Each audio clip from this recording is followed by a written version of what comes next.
नमस्ते दोस्तों, मेरे चैनल क्लास और सिनेमा में आपका स्वागत है। आज की इस वीडियो में हम भारतीय सिनेमा की एक ऐसी फिल्म के बारे में बात करेंगे जिसने गरीबी और मानवीय स्वभाव के सबसे डरावने सच को पर्दे पर उतारा। हम बात कर रहे हैं साल 1977 में आई फिल्म ओका उरी कथा की, जिसके निर्देशक मृणाल सेन थे। मृणाल सेन का जिक्र आते ही पैरेलल सिनेमा या न्यू इंडियन सिनेमा की बात होनी ज़रूरी है। यह आंदोलन 1950 के दशक में पश्चिम बंगाल में शुरू हुआ था। उस वक्त जब मुख्यधारा का कमर्शियल सिनेमा नाच गाने और मनोरंजन में व्यस्त था, तब पैरेलल सिनेमा ने एक विकल्प पेश किया। यह आंदोलन यथार्थवाद पर आधारित था, यानी वे फिल्में जो समाज की कड़वी सच्चाई, राजनीति और आम इंसान के संघर्ष को बिना किसी सजावट के दिखाती थी। ओका उरी कथा की कहानी एक गांव की कहानी है। ये कहानी मुंशी प्रेमचंद की कहानी कफन पर आधारित है।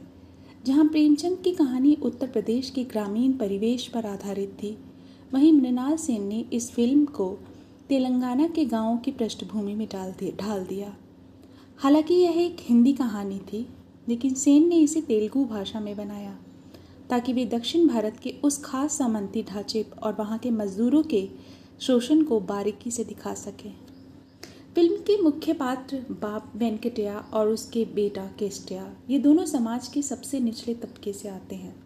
इनके पास ना काम है, ना खाना है, और सबसे ज़रूरी बात है, ये दोनों बहुत कामचोर हैं। दोनों काम करने की कोई इच्छा नहीं रखते हैं। लेकिन उनका ये जो आलस है, वो कोई कमज़ोरी नहीं है, बल्कि उस भ्रष्ट व्यवस्था की ही एक देन है। उनका मानना है कि जब मेहनत करते हैं इंसान, तो उसका पैसा सब जमींदारों के पास ही जा रहा है, तो फिर मेहनत क्यों ही की जाए।